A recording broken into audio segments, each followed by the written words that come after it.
Hey guys, today we are going to be making chocolate chip cookies. Now this is one of our favorite recipes. We literally make it several times a month. We absolutely love this recipe and I'm really excited to share it with you guys.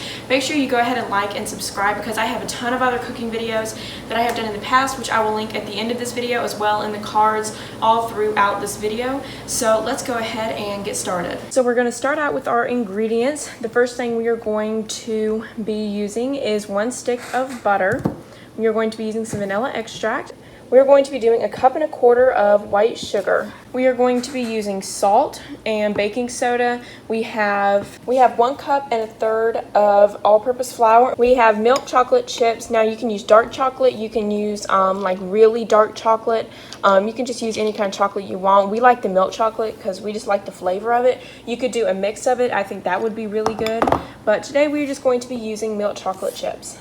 Today I'm going to be using our KitchenAid mixer. Now I'm just going to use this for just time's sake, you know, kind of it's easier to mix up the butter and the sugar. Of course you can just do this with a fork or a hand mixer. Done it many times, but I like using the KitchenAid mixer just because it's there, we have it, and I like it.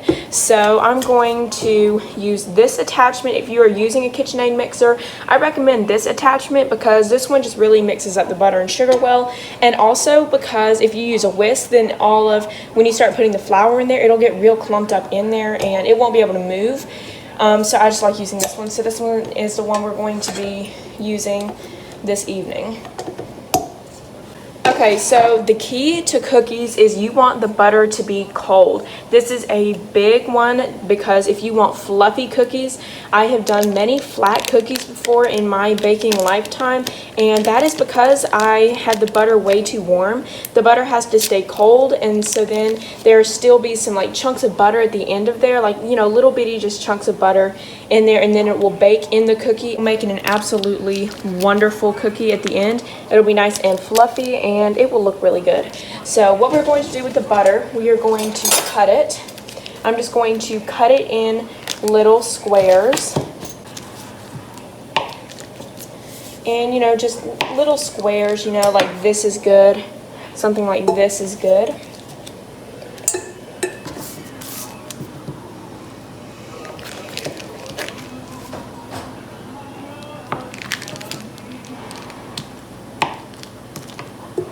So I'm going to put the thing down and I'm going to put it on low and just let it spin the butter and just kind of beat it up a little bit, and then I'm going to put in our sugar. Okay, so I'm just going to, the butter kind of got up on one thing, so I'm just going to knock that back down. It's mixed up just a little bit, and now I'm going to add our 1/2 cup plus 1/4 cup of sugar. We're going to add 1 1/4 cups of sugar. You can add brown sugar in this, that would be good too. But today we don't have any already made, so you know it's good without it, perfectly fine without it. I'm just going to use granulated sugar today. Okay, so it's starting to get mixed up. I'm just going to turn it off. You want to make sure to turn it off before it gets all the way mixed in. All of it before it gets like super creamy.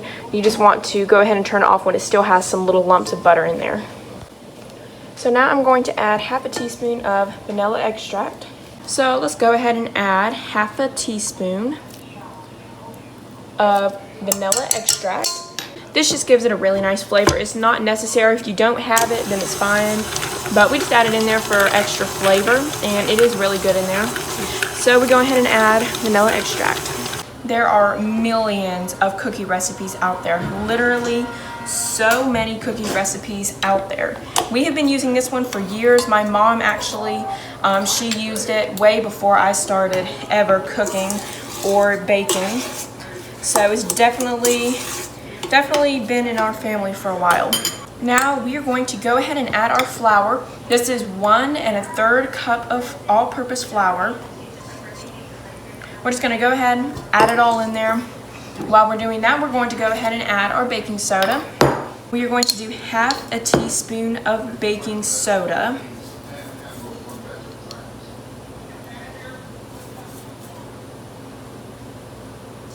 And now we are going to add 1/4 teaspoon of salt. And let's go ahead and start mixing all this up. And then we're going to go over here and get our egg. We're going to go ahead and start mixing this up, and then we're going to get our egg.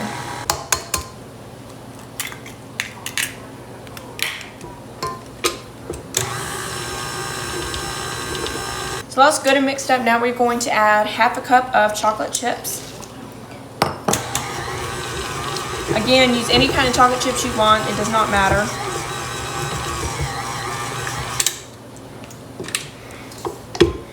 Now let's go ahead and preheat our oven.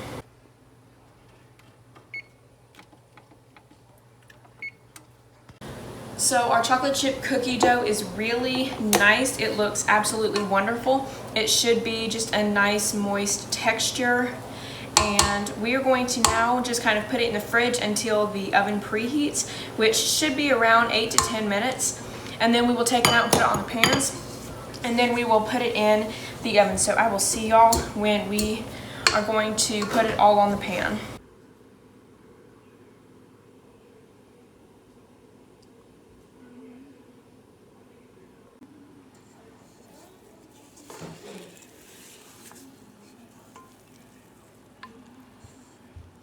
Okay, we're going to get our pan. We are going to get our parchment paper.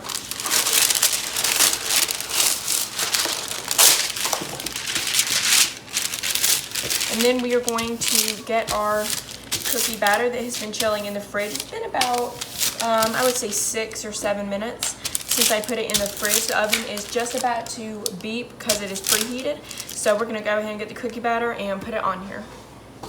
So putting the cookie dough in the fridge, just make sure it does not get warm, because if this cookie dough gets warm, it could spread and be a flat, just crisp cookie, and you do not want a very flat and very hard cookie. So we put it in the fridge just to keep the butter cold, and so then it will not spread all over. I would love to get a cookie scoop one day. I think that would be such a great thing to get. I just haven't got one yet.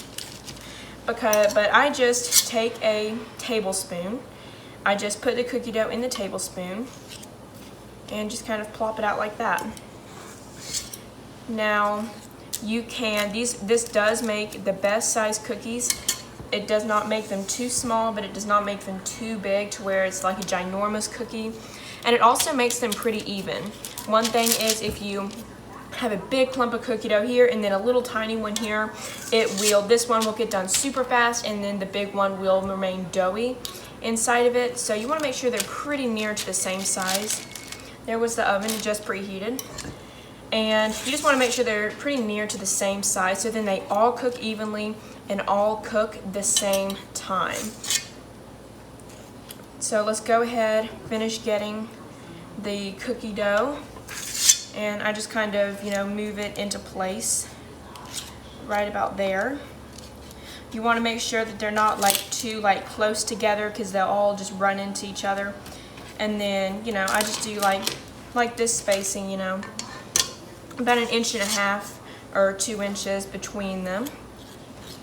So I'm going to go ahead, finish doing this. This will probably make another pan. So we'll probably cook this pan, because I only really have one pan right now. The other one is in the wash. So what I'm going to do is I'm just going to put them all on here right now, and then the rest of the cookie dough I'm just going to leave in the fridge, and it will continue staying cold while these are cooking up in the oven.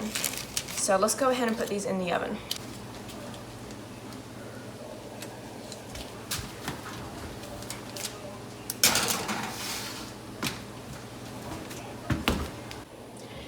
So we are going to come back in about 10 minutes. These take about 10 to 12 minutes to bake. It really depends on your oven. It is preheated at 365 degrees Fahrenheit, which I'll put that in Celsius for y'all on the screen.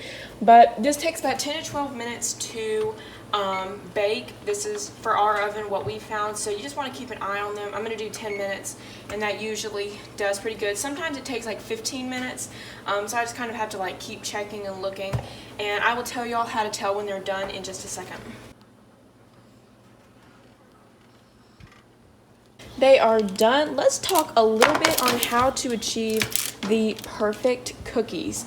So most of it comes through the baking process. Now, when I was first starting to bake, one big mistake that I made in my cookies was I would bake them until they looked done. Now, what you have to do is make sure you do not bake them when they are fully golden brown, because when they are fully golden brown, that means they are done. But when you take them out of the oven, they keep cooking actually. Even if you take them out and take them off a hot pan, the inside of the cookie is still really hot and it keeps cooking. When it gets super hot, and since the cookie's still cooking, it will make it hard, like really, really hard, to where you can barely even bite into them. This was a big mistake that I made in my baking when I first started. It's just one of those things that you kind of have to learn to gauge through when you are cooking and baking cookies. So this goes with any cookie. I like to flip them over so then the bottom does not, start like bake too much, because the pan's still really hot. I just kind of like to flip them over so then the bottom doesn't get too hard. But that is kind of how you can see the bottom of them are nice golden brown colors. When you touch them, they are really hot right now. They are very soft. They are, when you touch the top of them, they don't feel doughy. They are pretty springy. And this is just kind of how you want them to look when you take them out of the oven. This is a really nice batch of cookies, absolutely perfect.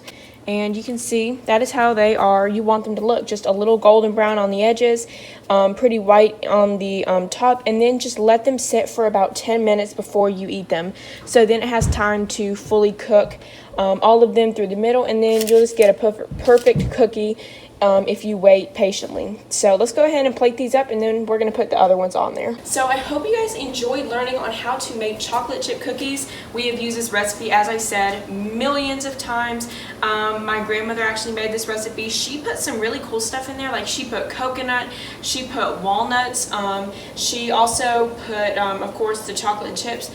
So she put a whole bunch of stuff in there, which I think those would be delicious. We do have some people in our house that don't like nuts, so that's why we never add nuts. But of course, nuts are actually my favorite addition to these. Coconut would also be really good. So, millions of things you can try them with. Maybe we'll do another video like this of doing the coconut and the walnuts. So yeah, make sure to subscribe, and I will link a few other videos right here of the cooking that I've done in the past, so make sure you go and watch those. Anyway, thank you guys for watching. Leave any questions or comments in the comment section below, and we'll see you guys on the next adventure.